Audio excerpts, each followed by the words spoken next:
Mis amados hermanos, preciosa iglesia, queridos amigos, reciban un saludo afectuoso de parte de nuestro ministerio y sean todos bienvenidos al estudio bíblico de hoy que he llamado Ser salvo, ¿qué significa? Y voy a invitarles a orar. Amado Padre, te damos gracias en el nombre de nuestro Señor y Salvador Jesucristo. Gracias por la vida. Gracias, Señor, por el alimento. Gracias por el vestido. Gracias por nuestro trabajo, del cual depende, Señor, el sostenimiento de nuestra familia y de nuestra propia vida y el de tu iglesia. Gracias, Señor, por darnos la oportunidad una vez más de acercarnos a tu hermosa palabra. Y gracias a ti, querido Espíritu Santo, por enseñarnos, por instruirnos, por guiarnos a toda la verdad. Amén. Todos son bienvenidos.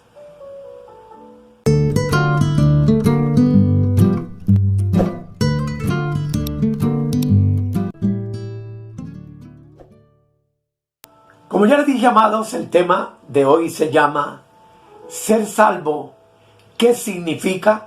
Y vamos a intentar contestar esa pregunta tan importante. Para hacerlo vamos a utilizar dos textos que ya hemos usado en los temas anteriores, pero que son de mucha importancia que tú y yo podamos entenderlos profundamente. El primero está en Primera de Tesalonicenses 5:23, donde la palabra de Dios dice: y el mismo Dios de paz os santifique por completo, y todo vuestro ser, espíritu, alma y cuerpo, sea guardado irreprensible para la venida de nuestro Señor Jesucristo. Y el otro lo encontramos en Hebreos 4, versículo 12, donde dice la bendita palabra del Señor: porque la palabra de Dios es viva y eficaz, y más cortante que toda espada de dos filos, y penetra hasta partir el alma y el espíritu, las coyunturas y los tuétanos, y discierne los pensamientos y las intenciones del corazón. Cuando abordamos la cuestión de este tema maravilloso de la salvación, hay una cosa que es de extrema importancia y que tú debes tener clara, y es conocer la tremenda diferencia que existe entre el espíritu, el alma y el cuerpo.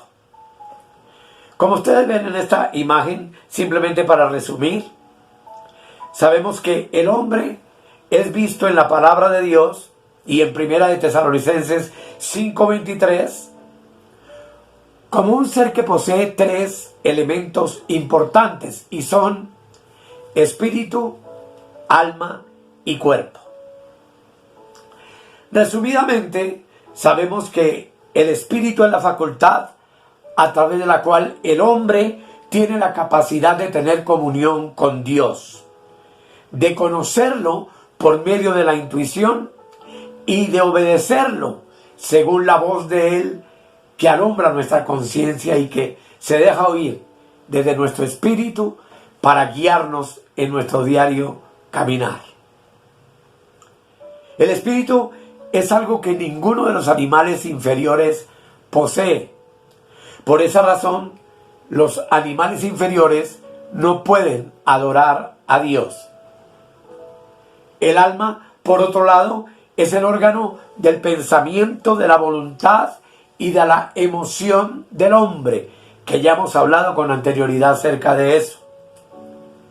Por último, el cuerpo, que es la parte del hombre que nos comunica con el mundo material, con el mundo exterior. Y puesto que somos seres tripartitos, con un espíritu, un alma y un cuerpo, nuestra salvación debe, por lo tanto, extenderse a estas tres partes.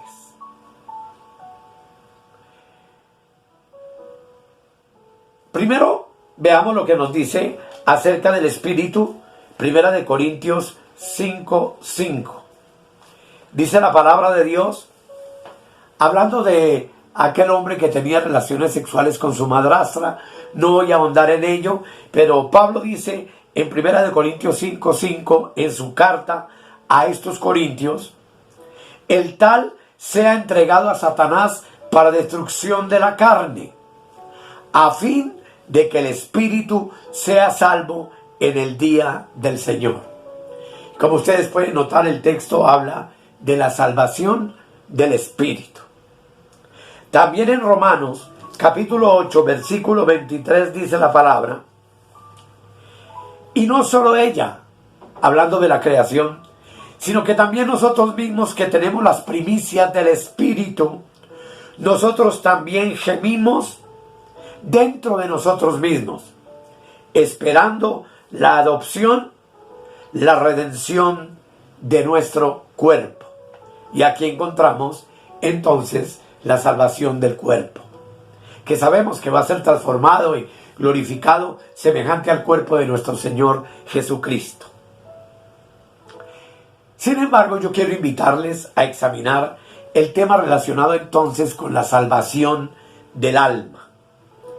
Y para poderlo hacer vamos a tener que examinar cuidadosamente algunos textos del Nuevo Testamento donde dicha salvación es mencionada.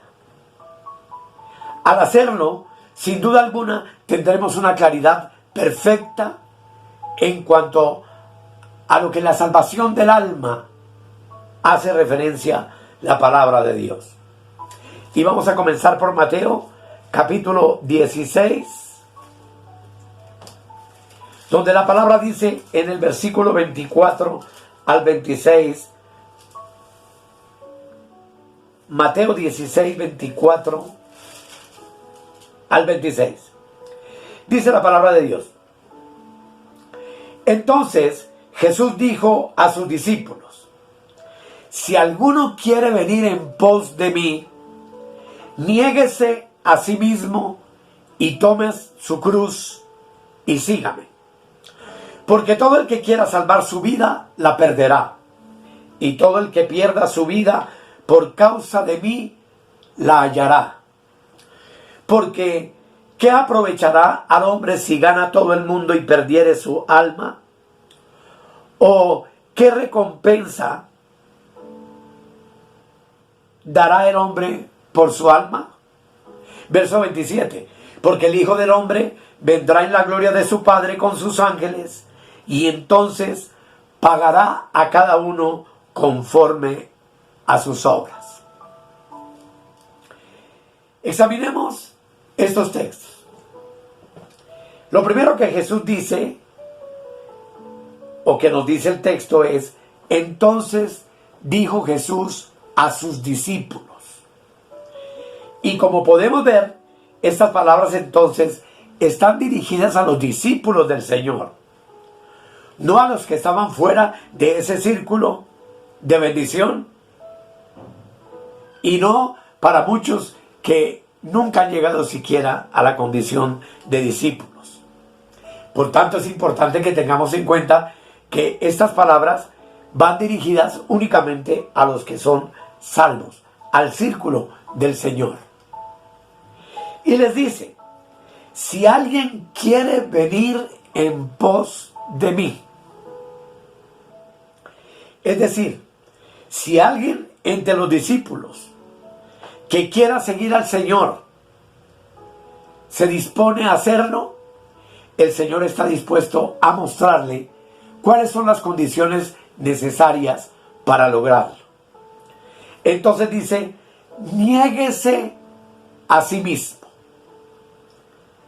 Y amados, cuando el Señor nos llama a negarnos a nosotros mismos, lo que está haciendo es reclamando su autoridad absoluta sobre nosotros.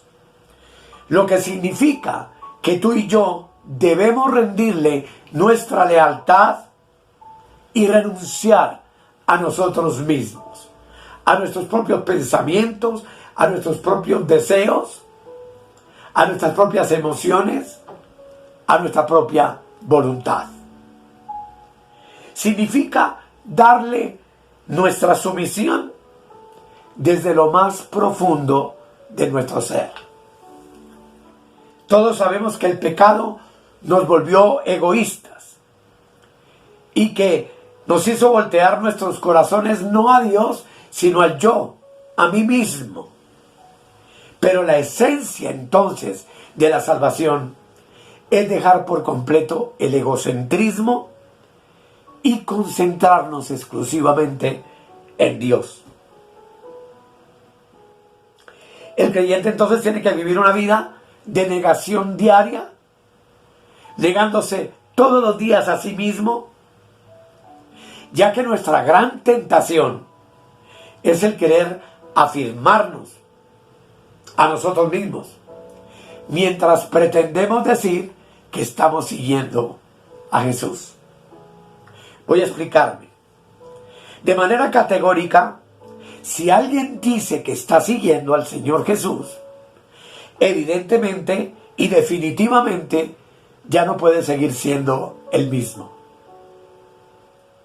De manera práctica, el discípulo ha decidido sujetársele y obedecerle en todo, cueste lo que le cueste. Hay un ejemplo de Jacobo y Juan y lo que hicieron cuando escogieron seguir a Jesús. Y fue que pidieron que les dieran dos posiciones más prominentes en el reino de Jesús. Eso está en el Evangelio de Marcos. Te invito para que lo leamos. Marcos capítulo 10, versículo 35 al 38, donde la palabra dice: Entonces Jacobo y Juan, hijos de Zebedeo, se le acercaron diciendo: Maestro, querríamos que nos hagas lo que pidiéremos. Él les dijo: ¿Qué queréis que os haga? Ellos dijeron: Concédenos que en tu gloria nos sentemos el uno a tu derecha y el otro a tu izquierda. Verso 38. Entonces Jesús les dijo: ¿No sabéis lo que pedís? ¿Podéis beber del vaso que yo bebo? ¿O ser bautizados con el bautismo con que yo soy bautizado? Y ese vaso era la ira de Dios el Padre sobre su Hijo por el pecado de toda la humanidad. Y Cristo fue bautizado en su misma sangre derramada, lo cual indudablemente para los discípulos era algo imposible. Jacobo y Juan querían ser discípulos, pero que el Señor hiciera lo que ellos le pedían. Ellos estaban llenos de deseos y aspiraciones. Ellos eran definitivamente unos discípulos egoístas. Porque la gente egoísta siempre va a tratar de mantener su vida tranquila, segura, protegida y sin ninguna molestia. Nuestra gran tentación, amados hermanos, es utilizar nuestro tiempo y nuestro esfuerzo para lograr y conseguir las metas de este mundo. Y luego, cuando tenemos éxito a los ojos del mundo, entonces buscamos la forma de traer a Dios a nuestras vidas, a nuestro mundo, y pretendemos honrarlo con el éxito que hemos conseguido en el mundo. Ojalá me puedan entender. Tal vez tú digas: ahora he logrado el éxito en mis negocios, en los deportes o en la política, o soy un padre o una madre de familia excelente, o aún soy un ministro competente y tengo un poderoso ministerio cristiano, y decir: le doy la gloria a Dios por todo esto. Déjame decirte que a Dios no le interesa recibir tu gloria de segunda mano por nuestras actividades, por lo que nosotros hayamos logrado o conseguido. Porque Dios, en Cristo, solamente recibe la gloria de lo que Él mismo hace, de lo que Él mismo obra, de su propia actividad desarrollada a través de nosotros en nuestras vidas. El mundo tratará de seducirte a que adoptes sus metas y a que inviertas en cosas temporales. Pero la invitación, amados, en esta hora es a que resistas a la tentación de buscar tus propias metas. Y lo más grave, pedirle a Dios que las bendiga. Más bien, niégate a ti mismo y únete a la actividad que Dios preparó para ti y para mí desde antes de la fundación del mundo, y hacerlo cuando Él nos lo pide. Porque además de todo, también el Señor agrega: tome su cruz y sígame. Tu cruz, dice, mi cruz, es la voluntad de Dios para ti y para mí, sin importar el costo. Tomar tu cruz es una elección tuya, lo mismo que es una elección mía. Y no es algo que esté fuera de nuestro control. Podremos tener de pronto problemas de salud física, o un hijo rebelde en nuestro hogar, o presiones económicas, o dificultades en el matrimonio, etcétera, etcétera. Pero no podemos confundir esas cosas y decir que esas son nuestra cruz y que debemos tomarlas.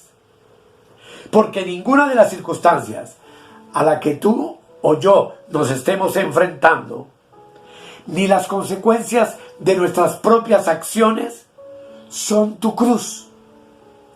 Tu cruz y la mía es nuestra participación voluntaria, escúcheme bien, en los sufrimientos de Cristo, en tanto que Él lleva a cabo su propósito redentor día a día en nuestras vidas.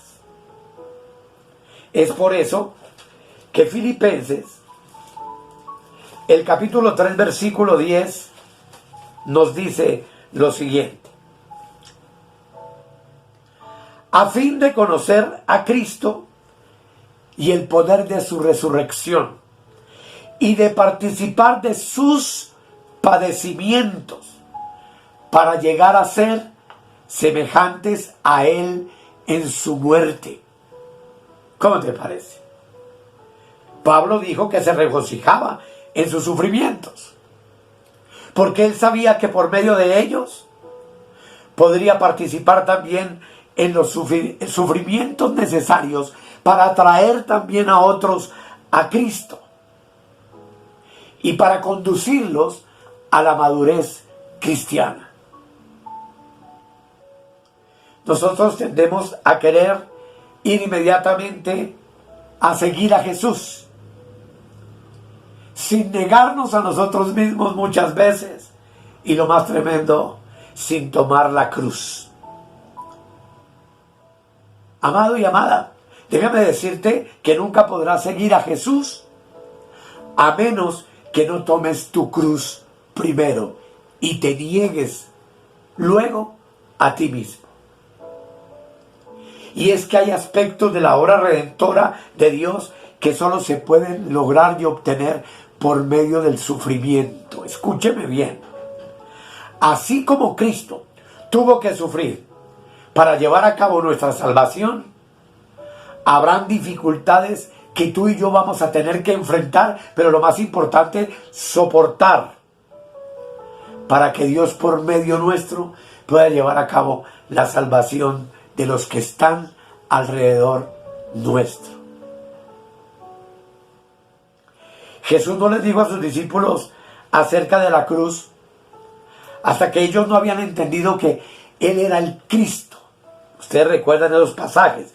En Mateo 16, 21 dice: luego que ellos entendieron que Pedro pudo definir y decir por el Espíritu: tú eres el Cristo.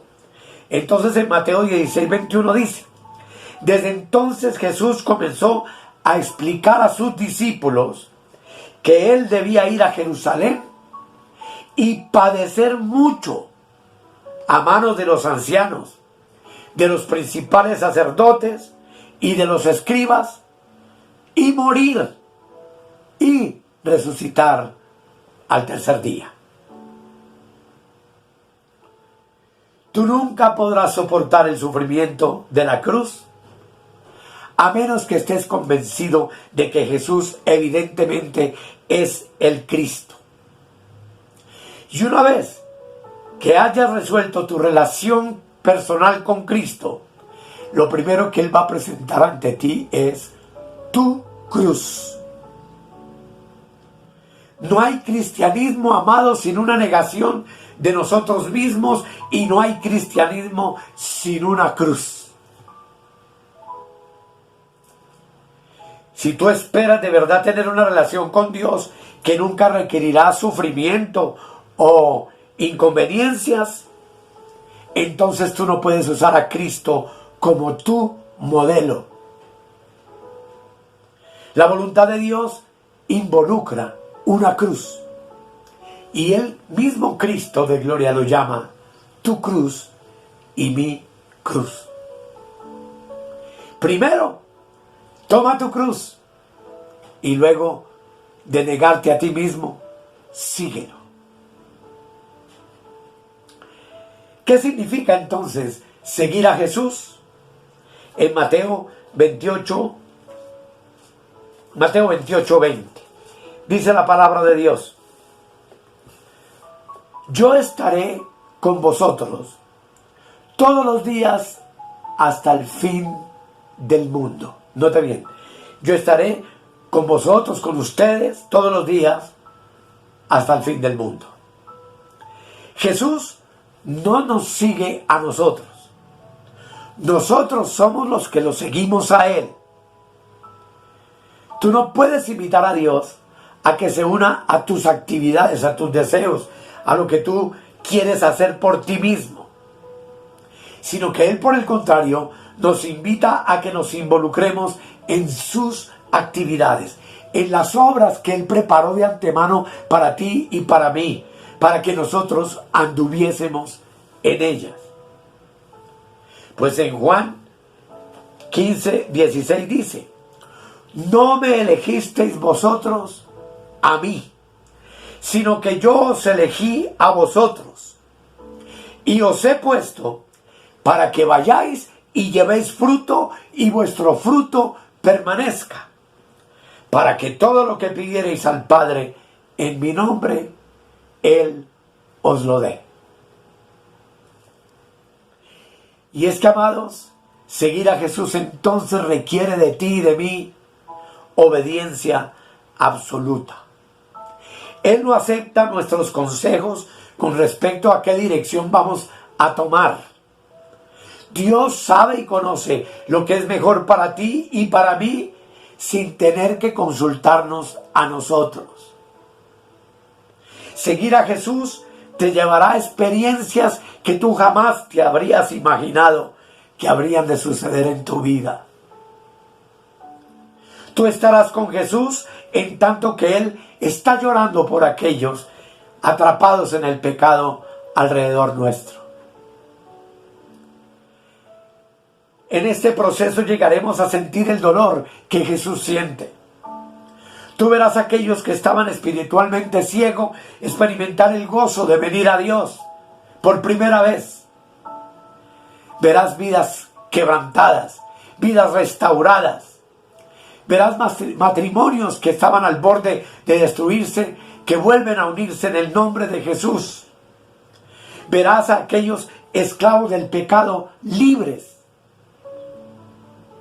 Y aquellos, sobre todo, que a nuestro alrededor sufren, los podremos también ver consolados. Y no dudes por un momento que va a haber ocasiones en que va a ser muy fácil seguir a Jesús. Pero también van a haber otros momentos en que estarás tentado a abandonarlo todo. Pero, amados, seguir a Jesús puede significar, entonces, pasar por en medio de una oscura y terrible tormenta, algunas veces, o estar parados en la cima de una montaña, disfrutando del paisaje y de un hermoso sol, en otras.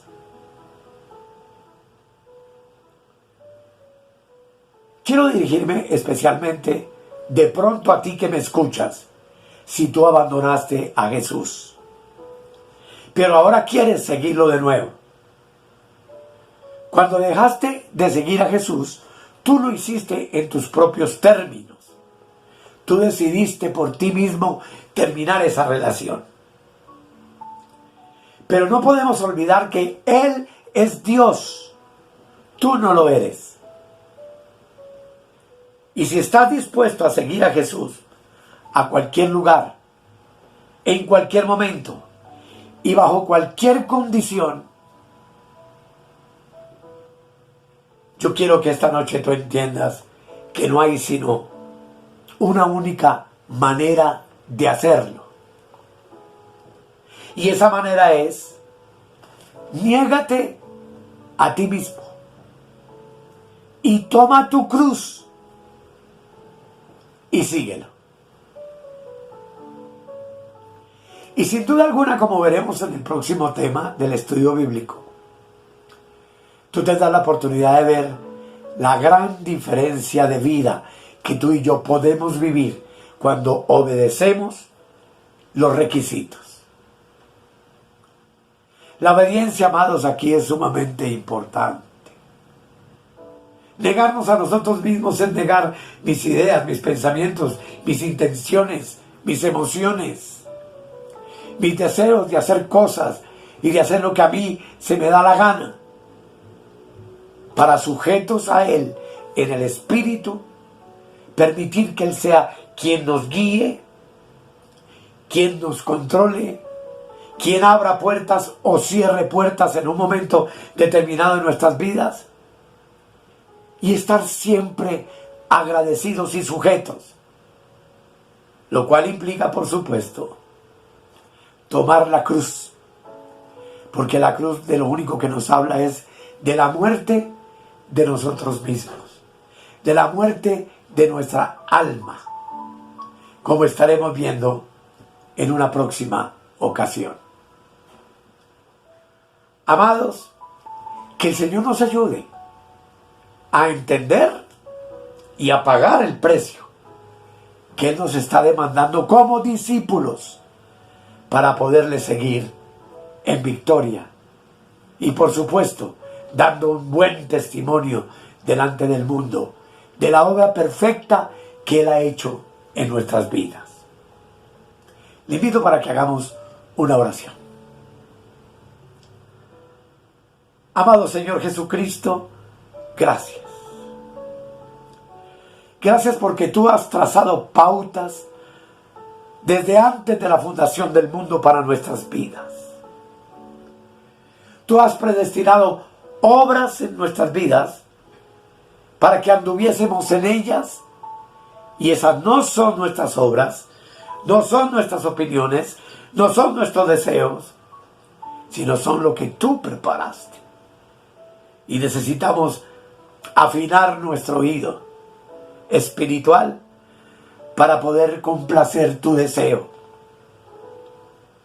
Señor Jesucristo, gracias por todos mis hermanos que nos acompañan en este proceso, y ayúdanos a entender que la única manera de poderte seguir es negándonos a nosotros mismos y tomando la cruz cada día, para gloria de tu nombre y para salvación de nuestras almas.